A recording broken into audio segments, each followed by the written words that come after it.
ان الذین یشترون بعہد اللہ وایمانہم ثمنا قلیلا، بے شک وہ لوگ جو بیچ ڈالتے ہیں اللہ کے عہد کو. اللہ کے عہد کا معنی کہ توحید کی دعوت کو قبول کرنے سے، یا جو اللہ کے انبیاء ہیں ان کی تعلیمات کو ماننے سے. ثمنا قلیلا، وہ ان چیزوں کو بیچ ڈالتے ہیں تھوڑے ثمن کے عوض میں. وایمانہم، اور اپنی قسموں کو، یعنی کسی کے ساتھ انہوں نے کوئی قسمیں کھائی ہوں، کوئی معاہدہ کیا، اس کو توڑ ڈالتے ہیں. ثمنا قلیلا، تھوڑے ثمن کے عوض میں.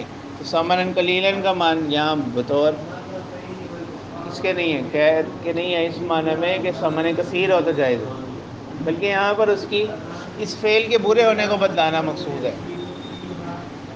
ٹھیک ہے کہ یہ فعل جو ہے انتہائی برا ہے. اور دوسری طرف یہ بھی ہے کہ اللہ کے عہد کے مقابلے میں اگر دنیا کا سارا ساز و سامان بھی لیا جائے تو وہ کیا ہے؟ ثمن قلیل. کیا ہے؟ ثمن قلیل. اس فعل کے برا ہونے کو اس کی قباحت کو بتلانے کے لیے یہاں پر ثمن قلیل لائے گئے. اولئک لا خلاق لهم فی الآخرۃ، تو ایسے لوگوں کی پہلی سزا کیا ہے؟ آخرت میں ان کے لیے کوئی حصہ نہیں ہوگا. دنیا میں تو یہ کیا کر لیں گے؟ کچھ نہ کچھ فائدہ اٹھا لیں گے، لیکن آخرت میں ان کے لیے کوئی حصہ نہیں. دوسرا، ولا یکلمہم اللہ، اللہ تعالیٰ ایسے لوگوں سے کلام نہیں فرمائیں گے. تو یہاں کلام سے مراد کلام رحمت، یعنی رحمت والا کلام ان سے نہیں ہوگا. سختی والا کلام کی نفی نہیں ہے، یہ نفی کس کی ہے؟ کلام رحمت. ولا ينظر الیہم یوم القیامۃ، اور نہ ہی دیکھیں گے اللہ ان کی طرف قیامت کے دن. تو یہاں بھی جو دیکھنے کی نفی ہے کس کی ہے؟ نظر رحمت کی. کس کی نفی ہے؟ نظر رحمت. جیسے حدیث مبارکہ میں آتا ہے نا کہ فرشتے ایسے گھر میں داخل نہیں ہوتے جس میں کیا ہوں؟ کتے ہے تصویر. تو وہاں پر مطلق فرشتے مراد نہیں ہیں بلکہ رحمت کے فرشتے مراد. ورنہ پھر سوال ہوگا کہ موت کا فرشتہ کیسے ہے؟ وہاں فرشتوں سے مراد کیا ہے؟ رحمت کے فرشتے، برکات کے فرشتے، یعنی جن کے آنے سے کیا ہو؟ خیر و برکات ہوں گھر کے لیے. ٹھیک ہے. جیسے وہ ایک عالم سے کسی نے سوال بھی کیا نا کہ اگر اس گھر میں کیا نہیں ہوگا؟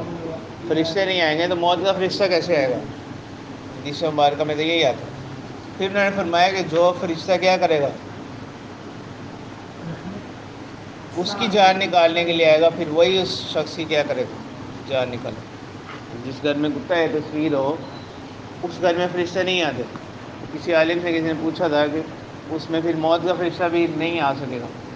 پھر انہوں نے یہ اس کو الزامی جواب ہے، جیسا سوال ہے ویسا جواب. انہوں نے پھر فرمایا کہ جو فرشتہ اس کتے کی روح نکالنے کے لیے آئے گا، پھر وہی فرشتہ اس شخص کی کیا کرے گا؟ ان کا. ٹھیک ہے. اصل میں یہاں کیا مراد ہے؟ اس حدیث مبارکہ سے مراد رحمت کے فرشتے. ٹھیک ہے. تو وہاں تخصیص کی جائے گی وہاں. تو یہاں بھی ایسی ہے. وہ یہاں پہ جو کلام کی نفی ہو رہی ہے اور نظر کی نفی ہو رہی ہے، تو اس سے مراد کیا ہوگا؟ کلام رحمت اور نظر رحمت. مطلق کلام کی نفی نہیں ہوگی. ٹھیک ہے. اس کا سیاق تقاضا کون کرے؟ سیاق کلام. جان لو جو بھی فرشتہ اس کے لیے مقرر ہوگا. ٹھیک ہے. ویسے تو عام طور پہ یہی ہے کہ روحیں قبض کرنے کے لیے جو ہے نا ان کی ذمہ داری، پھر آگے ان کی ایک جماعت. تو مطلب وہ تو الزامی جواب اسی کو کہتے ہیں نا کہ وہ تو اس سوال کی مذمت بتلانے کے لیے انہوں نے کہہ دیا. تو یہاں پر بھی جو آ رہا ہے نا وَلَا يُكَلِّمُهُمُ اللَّهُ وَلَا يَنظُرُ إِلَيْهِمْ يَوْمَ الْقِيَامَةِ، اس سے مطلق کلام یا مطلق دیکھنے کی نفی نہیں ہو رہی بلکہ کلام رحمت اور نظر رحمت اس کی نفی ہو رہی. تو سیاق کے کلام جو ہے وہ اس چیز کا کیا تقاضا کرتا ہے. وَلَا يُزَكِّيهِمْ، اور نہ ہی اللہ تعالیٰ ان کے اخلاق کو، ان کی حالت کو کیا کریں گے؟ سنواریں گے، یعنی نہ ان کو پاکیزہ کریں گے. تو یہ کیا ہوگی؟ چوتھی سزا ان کی، اس کی بدعہدی کرنے والوں کی، یعنی جو معاہدوں کی پاسداری نہ کریں. اور پانچویں سزا ان کی وَلَهُمْ عَذَابٌ عَلِيمٌ، ایسے لوگوں کے لیے کیا ہوگا؟ دردناک عذاب ہو. یہ 5 سزائیں اللہ نے بیان کی ہیں ایسے شخص کے لیے جو کیا ہو؟ معاہدوں کو توڑنے والے، جب معاہدوں کی پاسداری نہ کریں. کیونکہ عام طور پر تو دنیا میں تو ممکن ہے وہ اس کو کیا سمجھ لے، اپنی کوئی چالاکی سمجھ لے یا کوئی ہوشیاری سمجھ لے، کسی کے بارے سے کوئی جھوٹا فیصلہ اپنے حق میں کروا لے. جیسے حدیث مبارکہ میں بھی آتا ہے نا کہ اللہ کے رسول صلی اللہ علیہ وسلم نے فرمایا کہ بعض لوگ کیا کرتے ہیں، اپنی زبان، چرب زبانی کی وجہ سے کسی چیز کے متعلق کوئی فیصلہ اپنے حق میں میرے سے کروا لیتے ہیں. شریعت اس پر فیصلہ کرتی ہے ظاہر پر، اور حقیقت اس کے برعکس ہوتی ہے. اللہ کے رسول صلی اللہ علیہ وسلم نے فرمایا کہ ایسے لوگ در حقیقت کیا کر رہے ہیں، اپنے لیے جہنم کی آگ کو کیا کر رہے ہیں، خرید رہے ہیں، یا اپنے پیٹوں میں جہنم کی آگ کو بھر رہے ہیں. وَإِنَّ مِنْهُمْ لَفَرِيقًا، اللہ تعالیٰ فرما رہے کہ اس اہل کتاب میں سے ایک جماعت ایسی ہے، ایک گروہ ایسا ہے، یلوون السنتہم، یلوون یعنی وہ کیا کرتے ہیں، مروڑ دیتے ہیں اپنی زبانوں کو، یعنی مروڑ دیتے ہیں اپنی زبانوں کو، لپیٹ لیتے ہیں اپنی زبانوں کو، بالکتابی، کتاب میں، یعنی اللہ کی کتاب میں اپنی زبان کو کیا کرتے ہیں، مروڑ کر پڑھتے ہیں. ٹھیک ہے، یہ سننے والا اسے کچھ سمجھتا ہے اور متکلم کی نیت کچھ ہوتی ہے. یعنی اس طرح مروڑ کر وہ کیا کرتے ہیں، کلام الہی کے الفاظ کو پڑھتے ہیں. تو اس کی ایک تفسیر تو یہ ہے کہ یہاں مراد تحریف لفظی ہے. یہاں مراد کیا ہے، یعنی وہ کلام کے لفظوں میں کیا کرتے ہیں، تحریف کرتے ہیں. اصل لفظ کچھ اور ہے، اس کی جگہ لفظ ہی بدل دی، تحریف لفظی. یلوون السنتہم، ایک قول یہ ہے کہ اس سے مراد کیا ہے، تحریف لفظی ہے.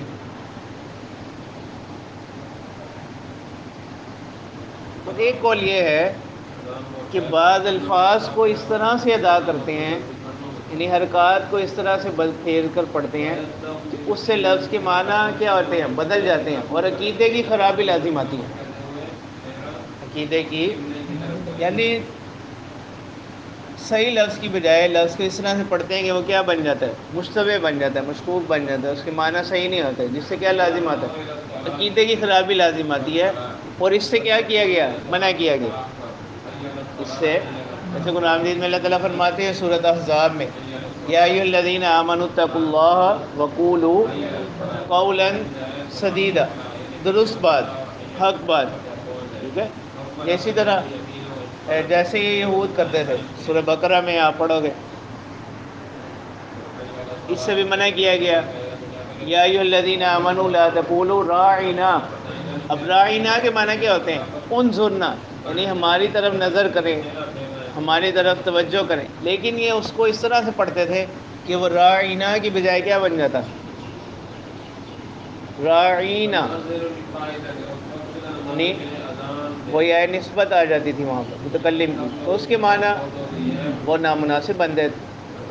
ٹھیک ہے، تو وہ آپ صلی اللہ علیہ وسلم کو اس طرح سے خطاب کرتے تھے. پھر قرآن مجید نے مسلمانوں کو اس سے کیا فرمایا، منع فرمایا، یا ایھا الذین آمنوا لا تقولوا راعنا. یعنی اس کے معنی اگرچہ صحیح تھا، لیکن اس میں اتہام تھا کس چیز کا، عقیدے کی خرابی کا شبہ تھا، تو اس سے قرآن نے کیا کر دیا، منع کر دیا. اس لیے کہا جاتا ہے کہ انسان کس سے بھی بچے، یعنی حرام کے ساتھ ساتھ ایسی چیزوں سے بھی بچے جو کیا ہو، کسی خطرے میں ڈالنے والی، کسی اشتباہ میں ڈالنے والی. پھر اللہ تعالیٰ نے فرمایا یا ایھا الذین آمنوا لا تقولوا راعنا وقولوا انظرنا واسمعوا، بلکہ ایک ہو کہ انظرنا، ہماری طرف کیا کریں، نظر کیجئے، ہماری طرف توجہ کیجئے، واسمعوا، اور جو پیغمبر بات کہیں اس کو کیا کرتے رہو، وہ غور سے سنو. اب اللہ تعالیٰ فرما رہے ہیں کہ ایک جماعت ان میں ایسی ہے کہ وہ کیا کرتے ہیں، اپنی زبانوں کو اس طرح مروڑ کر کتاب اللہ کو پڑھتے ہیں کہ یا تو اس میں لفظ ہی بدل جاتا ہے، یا حرکات کو اس طرح سے ادا کرتے ہیں کہ لفظ تو وہی رہتا ہے لیکن اس کے معنی ایسے بن جاتے ہیں جس سے کیا لازم آتی ہے، عقیدہ کی خرابی لازم آتی ہے، یا وہ گستاخانہ بن جاتے ہیں، یا وہ کیا بن جاتے ہیں، جیسے یہود کرتے تھے نا، راعینہ سے وہ کیا بنا دیتے، راعینہ بنا دیتے تھے، اور راعین کس کو کہتے ہیں، چروائے، ٹھیک ہے۔ اچھا، اب یہاں پھر مسئلہ ہے تحریف کا، تحریف یعنی تبدیلی۔ تو جمہور اس بات پر متفق ہیں کہ آسمانی کتابوں میں کیا ہوئی ہے، تحریف لفظی ہوئی ہے، آسمانی کتابوں میں کیا ہوئی ہے، لفظی تبدیلیاں ہوئی ہیں، جیسے تورات، انجیل، زبور وغیرہ، ان میں کیا ہوئی ہے، تحریف لفظی ہے۔ قرآن میں اس سے پاک ہے، وہ اللہ تعالیٰ کے اس وعدے کی وجہ سے، انا نحن نزلنا ذکر وانا لہ لحافظون۔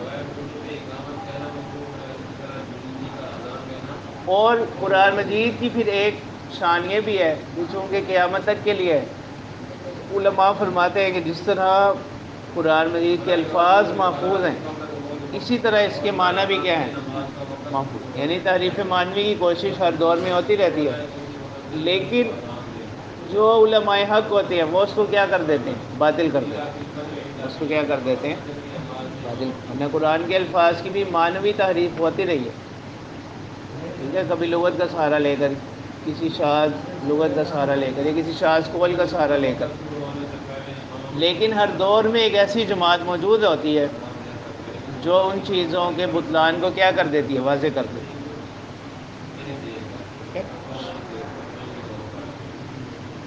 لِتَحْسَبُوهُ مِنَ الْكِتَابِ وَمَا هُوَ مِنَ الْكِتَابِ، اب اللہ تعالیٰ فرمانے کہ وہ ایسا کرتے کیوں ہیں، لِتَحْسَبُوهُ مِنَ الْكِتَابِ، تاکہ آپ لوگ اس کو سمجھ لیں، گمان کر لیں کہ یہ بھی کس کا حصہ ہے، وَمَا هُوَ مِنَ الْكِتَابِ، اور حقیقت میں وہ کس میں سے نہیں ہے، کتاب میں سے، وَيَقُولُونَ هُوَ مِنْ عِنْدِ اللَّهِ وَمَا هُوَ مِنْ عِنْدِ اللَّهِ، اور وہ کہتے ہیں کہ یہ کس کی طرف سے ہے، اللہ کی طرف سے منزل ہے، وَمَا هُوَ مِنْ عِنْدِ اللَّهِ، حالانکہ وہ اللہ کی طرف سے نازل شدہ نہیں ہے، وَيَقُولُونَ عَلَى اللَّهِ الْكَذِبَ وَهُمْ يَعْلَمُونَ، اور یہ اللہ پر کیا باندھتے ہیں، جھوٹ باندھتے ہیں، جھوٹی بات کرتے ہیں، وَهُمْ يَعْلَمُونَ، اور یہ خود بھی اس چیز کو جانتے ہیں۔ اگلی آیت میں مسئلہ آ رہا ہے عصمت انبیاء کا، کہ یعنی جو یہ بات کہہ رہے ہیں کہ جس طرح سے یہ کرتے ہیں، تو کسی نبی کے لیے جس کو اللہ تعالیٰ نے نبوت کے ساتھ کیا فرمایا ہو، منتخب فرمایا ہو، اس کو نبوت ادا کی ہو، تو کسی نبی سے یہ بات ممکن نہیں ہے کہ وہ کیا کریں، ایسے کام کریں۔ مَا كَانَ لِبَشَرٍ أَن يُؤْتِيَهُ اللَّهُ الْكِتَابَ وَالْحُكْمَ وَالنُّبُوَّةَ، کسی شخص کے لیے یہ مناسب نہیں،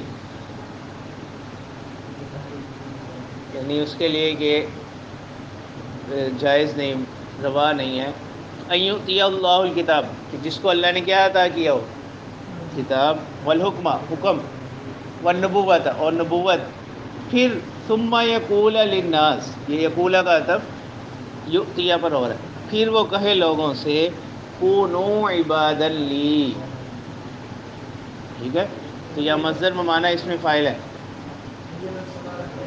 یا عبادت یا عبد کی جمع ہے، یعنی یہاں عابدین مراد ہے، کونوا عبادا لی، یعنی میری عبادت گزار بن جاؤ، میری عبادت کرنے والے بن جاؤ۔ اللہ تعالیٰ کے فرمانے کہ کسی پیغمبر سے ایسی بات کیا نہیں، ممکن نہیں ہے کہ وہ ایسی بات کہیں، عبادت لی من دون اللہ، کہ میرے بندے بن جاؤ اللہ کو چھوڑ کر، ولیکن کونوا ربانیین، بلکہ لیکن نہ اسے ادراک کے لیے، یعنی ما قبل کلام سے اب نیا کلام آ رہا ہے۔ اللہ تعالیٰ فرمانے پیغمبر تو کیا کہتے ہیں، کونوا ربانیین، کیا بن جاؤ، ہاں جی، رب کو پہچاننے والے بن جاؤ، رب کی عبادت کرنے والے کیا ہو جاؤ، بن جاؤ، ٹھیک ہے۔ باقی یہ جو یعنی بطور حدیث سے قول مشہور ہے نا، من عرف، کہ جس نے اپنے نفس کو پہچان لیا، اس نے اپنے پروردگار کو پہچان لیا، یہ موضوعات میں سے، ٹھیک ہے، حدیث نہیں ہے۔ بما کنتم تعلمون الکتاب، جو تم سیکھتے ہو کتاب، و بما کنتم تدرسون، اور جو تم پڑھتے ہو، یا علم یعلم، تعلیم سکھلاتے ہو کتاب کو، و بما کنتم تدرسون، اور جو تم پڑھتے ہو، ولا یأمرکم، اور نہ ہی کوئی پیغمبر تمہیں حکم دیتا ہے، ان تتخذوا الملائکۃ، کہ تم بنا لو کس کو، فرشتوں کو، والنبیین اور انبیاء کو اربابن معبود پروردگار اللہ کو چھوڑ کر، یعنی اللہ کو چھوڑ کر ان کو کیا بنا لو، معبود بنا لو، پروردگار بنا لو. ایامرکم بالکفر بعد اذ انتم مسلم. تو اب یہ اگلی ایک جملہ فرمایا جا رہا ہے کہ کیا وہ تمہیں کفر کا حکم دیں گے بعد اذ انتم مسلمون، بعد اس کے کہ جب تم کیا بن گئے ہو فرما بردار. یعنی ایسا کسی رسول سے کیا نہیں ہے، ممکن نہیں ہے کہ وہ تبلیغ دین کے اندر کیا کریں، خیانت کریں یا ایسی کسی بات کی تعلیم دیں جو اللہ نے نہیں فرمایا. ٹھیک ہے، رسول کیونکہ اللہ کی طرف سے منتخب لوگ ہوتے ہیں، ان سے ایسی کسی بات کا صادر ہونا قصدن بھی اور سہون دونوں تک ممکن نہیں ہے، یعنی بھول کر بھی اور جان کر بھی ایسی کوئی بات انبیاء سے صادر ہونا یہ کیا نہیں ہے، ممکن نہیں ہے. یہ اہل سنت کا عقیدہ ہے، اور اسی کا نام کیا ہے، قسمت انبیاء. یعنی اللہ کی طرف سے انبیاء کی محفوظ ہوتے ہیں اس بات سے.